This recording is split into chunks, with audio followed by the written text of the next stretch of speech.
പ്യാരെ ബച്ചോ ആദാബ്. പ്രിയപ്പെട്ട കൂട്ടുകാരെ, 8ാം ക്ലാസ്സിലെ യാദോങ്ക പിഠാര എന്ന പാഠഭാഗം കഴിഞ്ഞ ക്ലാസ്സിൽ നമ്മൾ ചർച്ച ചെയ്തു.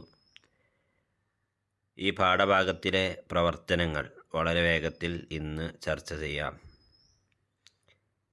ഡയറി നോട്ട് ആയിരുന്നു പാഠം. സ്വാതന്ത്ര്യദിനവുമായി ബന്ധപ്പെട്ട കിരൺ ബാബുവിൻ്റെ ഡയറിയാണ് നമ്മൾ ഈ പാഠത്തിൽ പഠിച്ചിട്ടുള്ളത്. ആദ്യത്തെ 2 ചോദ്യങ്ങൾ പാഠഭാഗം എത്രത്തോളം നിങ്ങൾക്ക് മനസ്സിലായി എന്നുള്ള പാഠഭാഗത്തു നിന്നുള്ള ഡയറക്റ്റ് ചോദ്യങ്ങളാണ്. ചോദ്യം, ബച്ചേ കാ ദിൽ ബാഗ് ബാഗ് ഹോ ഗയ ക്യോ? കുട്ടിയുടെ മനസ്സ് ബാഗ് ബാഗ് ഹോ ഗയ, ബഹുത്ത് ഖുഷ് ഹോ ഗയ, സന്തോഷമായി, എന്തുകൊണ്ട്, എന്ത് കണ്ട്? ഒന്നാമത്തെ പാരഗ്രാഫിലെ അവസാനം ജഗാ ജഗാ ലഹരാത്താ ഹുവാ തിരങ്ക ജണ്ടാ ദേഖ് കർ ബച്ചോ കാ ദിൽ ബാഗ് ബാഗ് ഹോ ഗയ. ചോദ്യം ബച്ചോ കാ ദിൽ എന്നതായതുകൊണ്ടാണ് മേരാ ദിൽ എന്നതിന് പകരം ബച്ചോ കാ ദിൽ എന്ന് ചേർത്തത്. ജഗാ ജഗാ ലഹരാത്താ ഹുവാ തിരങ്ക ജണ്ടാ ദേഖ് കർ എന്നതാണ് ഒന്നാമത്തെ ശരിയായ ഉത്തരം. 2. ഡ്രാമ കർത്തേ വക്ത് ബച്ചേനെ ക്യാ മെഹ്സൂസ് കിയ? ഡ്രാമ ചെയ്തപ്പോൾ കുട്ടികൾക്ക് എന്താണ് മെഹ്സൂസായത്, അനുഭവപ്പെട്ടത്? അപ്പോൾ കിരൺ ബാബു ഡ്രാമയിൽ പങ്കെടുത്തിട്ട് എഹ്സാസ് ഹുവ എന്ന് പറയുന്നുണ്ട്. അവസാനത്തെ 2ാമത്തെ പാരഗ്രാഫ്, ലാസ്റ്റ് എന്ന അവസാനത്തെ 2ാമത്തെ പാരഗ്രാഫ്, അതിൽ അവസാനമുണ്ട് ഡ്രാമ കർത്തേ വക്ത് मुझे एहसास हुआ कि आज़ादी बड़ी नेमत है और हमारे बुज़ुर्गों ने इसके लिए कैसी कैसी ഖുർബാനിയാ ദി. ഡ്രാമ ചെയ്യുന്ന സമയത്ത് അനുഭവപ്പെട്ടത് ആസാദി എത്ര വലിയ അനുഗ്രഹമാണ്, നമ്മുടെ പൂർവികർ ഈ സ്വാതന്ത്ര്യത്തിന് വേണ്ടി എന്തെല്ലാം കഷ്ടപ്പാടുകളാണ്, ത്യാഗങ്ങളാണ് സഹിച്ചിട്ടുള്ളത് എന്നതാണ് ഇതിലെ 2ാമത്തെ ചോദ്യത്തിൻ്റെ ഉത്തരം.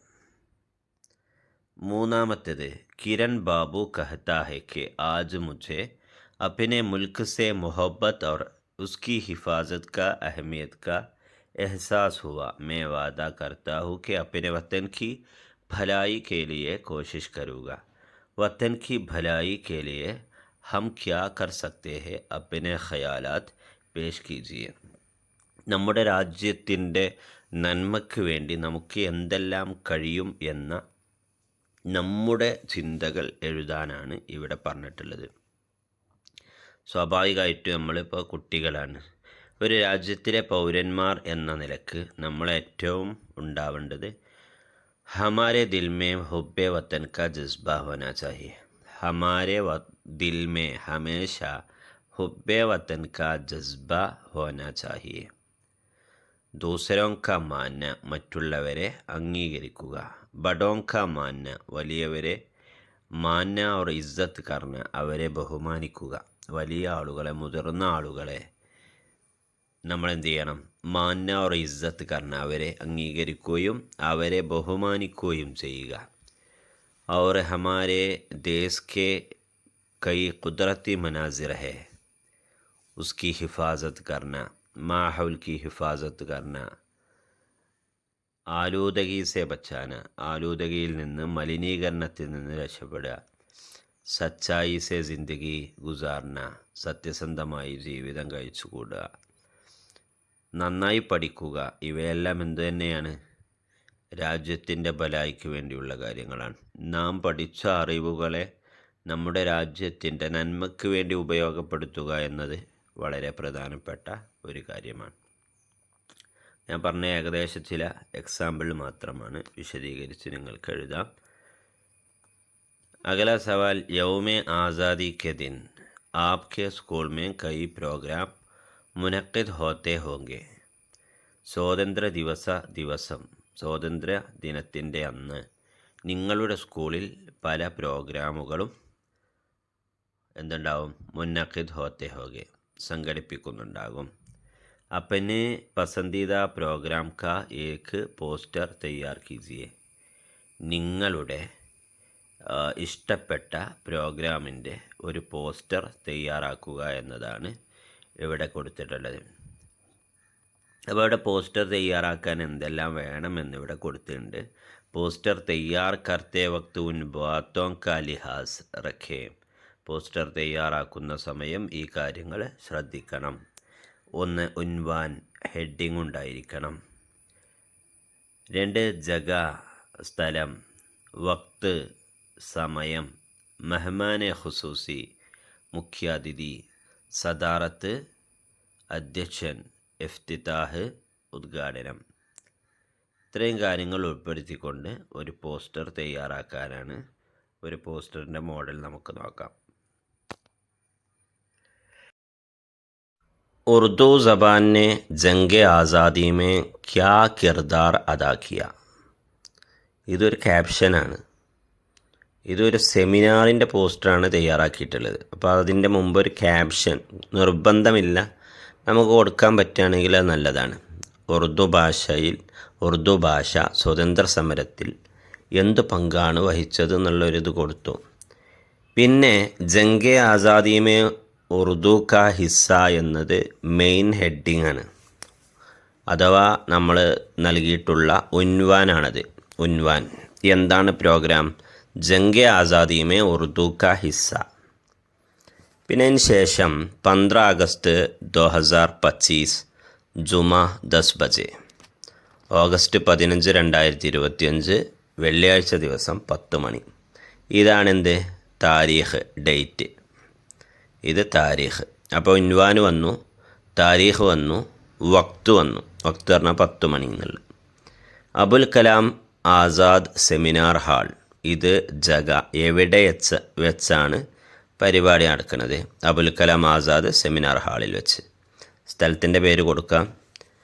സദാറത്ത് പ്രിൻസിപ്പൽ സാഹബ്. സദാറത്ത് പ്രിൻസിപ്പൽ സാഹബാണ് അധ്യക്ഷത വഹിക്കുന്നത്. ഇഫ്തിതാഹ് മുഅസ്സിസ് മെഹ്മാൻ ഖുസൂസി പ്രൊഫസർ മുഹമ്മദ് സാഹിദ് സാഹബ്. ഇവിടെ മെഹ്മാൻ ഖുസൂസി വന്നു. മെഹ്മാൻ ഖുസൂസി തന്നെയാണ് ഇഫ്തിതാഹ് ഉദ്ഘാടനം ചെയ്യുന്നത്. അപ്പോൾ അതുകൂടി ഉൾപ്പെടുത്തി. ഇനി നമുക്കതിൻ്റെ ഏറ്റവും താഴെ വേണമെങ്കിൽ സബ്കാ ഖൈർ മഖ്ദം, സബ്കാ ഖൈർ മഖ്ദം, എല്ലാവർക്കും സ്വാഗതം എന്നുള്ളത് കൂടി ചേർത്താൽ മതി. അപ്പോൾ ഒരു പോസ്റ്ററായി. हमारी ज़िंदगी में कई वाक़यात या तजुर्बात ऐसे होते हैं जो हम भूल नहीं सकते. किसी एक ख़ास दिन या तजुर्बा बयान करते हुए एक डायरी നോട്ട് തയ്യാർ कीजिए. നമ്മുടെ ജീവിതത്തിലെ പല സംഭവങ്ങളും പല അനുഭവങ്ങളും നമുക്ക് മറക്കാൻ കഴിയാത്തതാണ്. ഏതെങ്കിലും ഒരു പ്രത്യേക ദിനത്തിൻ്റെ അല്ലെങ്കിൽ ഏതെങ്കിലും അനുഭവങ്ങൾ വിവരിച്ചുകൊണ്ട് ഒരു ദിവസത്തെ ഡയറി നോട്ട് തയ്യാറാക്കാനാണ് അടുത്ത പ്രവർത്തനം. ഇപ്പോൾ ഡയറി നോട്ട് ആണ് നമ്മുടെ പാഠത്തിലെ വിഷയം. അതുകൊണ്ട് തന്നെ ഡയറി നോട്ടിൽ ആദ്യം ഉണ്ടാവേണ്ട കാര്യം, നിങ്ങൾ എഴുതുന്നത് ഏത് ദിവസത്തെ ഡയറിയാണ്, ആ ഡേറ്റ് ദിവസം എഴുതണം. ഡയറിയിൽ ആദ്യം ഉണ്ടാവേണ്ടത് ഏത് ദിവസത്തെ ഡയറിയാണോ എഴുതുന്നത് ആ ഡേറ്റ്. ഇവിടെ 15 അഗസ്റ്റ് 2024 ജുമാരാത്ത് എന്നെഴുതിയിട്ടുണ്ട്. ജുമാരാത്ത് ദിവസമാണ്, മറ്റുള്ളത് താരീഖാൻ. അപ്പോൾ ഇതുപോലെ നിങ്ങൾ ഏത് ദിവസത്തെയാണോ എഴുതുന്നത് ആ ഡേറ്റ് എഴുതണം. രണ്ടാമത്തേത്, നമുക്ക് ഒരു നല്ല തുടക്കം വേണം. നമുക്ക് ഡയറിക്ക് നല്ലൊരു തുടക്കം വേണം. ആ ഡയറിയുടെ തുടക്കം, ഇവിടെ ചോദ്യം തന്നെ എന്താ, ഹം ഭൂൽ നഹീ സക്തേ. അപ്പോൾ നമുക്ക് ഒന്നുകിൽ ഇങ്ങനെ എഴുതാം, ആജ് കാ ദിൻ കഭി നഹീ ഭൂൽ സക്ത. ആജ് കാ ദിൻ കഭി നഹീ ഭൂൽ സക്ത. ഇന്നത്തെ ദിവസം എനിക്ക് ഒരിക്കലും മറക്കാൻ കഴിയാത്ത ദിവസമാണ്.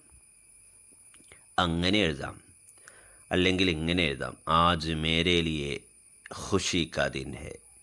ഇന്നെന്നെ സംബന്ധിച്ചിടത്തോളം സന്തോഷത്തിൻ്റെ ദിവസമാണ്. അല്ലെങ്കിൽ ആജ് കാ ദിൻ മേ ബഹുത്ത് ദുഃഖി ഹോ. ഇന്ന് ഞാൻ വളരെ ദുഃഖിതനാണ് എന്ന രീതിയിലൊക്കെ നമുക്ക് എന്ത് ചെയ്യാം, ആകർഷകമായ ഒരു സെൻറ്റൻസ് കൊണ്ട് നമുക്ക് തുടങ്ങാം. നമുക്ക് അങ്ങനെ തുടങ്ങിയതിന് ശേഷം പിന്നെ നമ്മുടെ സാധാരണഗതിയിൽ നമ്മൾ എന്ത് ചെയ്യും? സുബഹ സവേരെ ഉഠ്തേ ഹേ അല്ലേ? സുബഹ സവേരെ ഉഠ്തേ ഹേ ക്യാ ക്യാ കർത്തേ ഹേ. ഒരു ദിവസം നമ്മളെ എണീറ്റ് നമ്മൾ ചെയ്യുന്ന കാര്യങ്ങളൊക്കെ നിങ്ങൾ ശരിയായ രീതിയിൽ പഠിച്ചു വെച്ചാൽ സുഖമാണ്.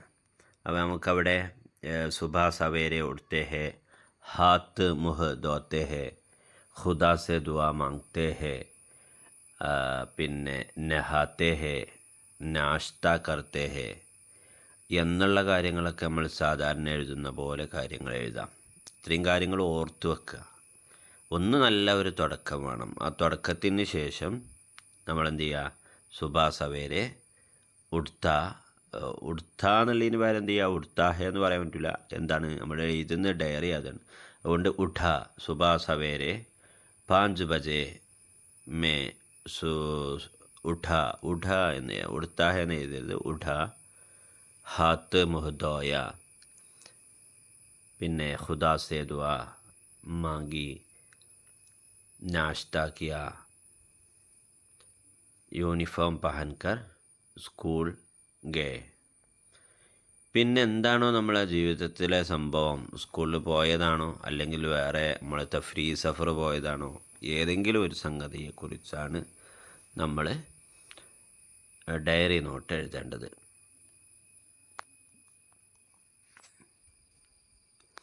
അടുത്തത് नीचे दिए गए सवालों के जवाब लिखकर मामा पूरा कीजिए. ഒരു ചെറിയ ഒരു പദപ്രശ്നമാണ്, സിമ്പിളാണ്. ഊപ്പർ സെ നീച്ചെ, മുകളിൽ നിന്ന് താഴോട്ട്. മുകളിൽ നിന്ന് താഴോട്ട് 1 2 3 4 5 5 മുകളിൽ നിന്ന് താഴോട്ടുണ്ട്. ഓരോ കള്ളിയിലും അക്ഷരങ്ങൾ എഴുതി ഉത്തരം എഴുതാനാണ്. ഹമാരെ വത്തൻ കാ നാം ക്യാ ഹെ, അതൊന്നിലാണ്, ഒന്നാണ്. ഹമാരെ വത്തൻ കാ നാം ക്യാ ഹെ. അപ്പോൾ ഹിന്ദുസ്ഥാനാണ് നമ്മുടെ രാജ്യത്തിൻ്റെ പേര്. ഹ ന ദ വ സ ത അലിഫ് നൂന്, കറക്റ്റാണ്, ഹിന്ദുസ്ഥാൻ. രണ്ടാമത്തത് ഹമാര ബാബായെ കൗം കോൻ ഹെ. ഗാന്ധിജി. ദാല് കഴിഞ്ഞാണ്ട് ഹ ഉണ്ട്, അപ്പോൾ കറക്റ്റാവും. ഗാഫ് കഴിഞ്ഞ് അലിഫ് കഴിഞ്ഞ് നൂന് കഴിഞ്ഞ് ദാല് കഴിഞ്ഞ് ഹാ കഴിഞ്ഞിട്ട് യാ അവിടെ കൊടുത്തിട്ടുണ്ട്. അടുത്ത കൗമി झंडे ബീച്ച് കാ രംഗ് ക്യാ ഹെ. ബീച്ചിലെ നിറം സഫേദാണ്, സഫേദ്. മൂന്നാമത്തത് താഴോട്ട് സഫേദ്. 4 കൗമി झंडे ഊപ്പർ കാ രംഗ് ജാഫറാനിയാണ്, ജാഫറാനി. ഓക്കെ, ജാഫറാനി. അടുത്ത് കൗമി झंडे ഹമാരി ഡാഷ് കാ നിഷാൻ ഹെ. അഞ്ചാമത്തതാണ് 4 അക്ഷരങ്ങൾ എഴുതാനുണ്ട്. ഉത്തരം ഇസ്സത്താണ്, ഇസ്സത്ത്. അവിടെ ശ്രദ്ധിക്കേണ്ടത് ഇസ്സത്ത് എന്നതിൽ സായിൻ്റെ മേലെ ഷദ്ദാണുള്ളത്. ഷദ്ദല്ല നമ്മൾ പദപ്രശ്ന പിന്നെ ചെയ്യുമ്പോൾ ഇടേണ്ടത്.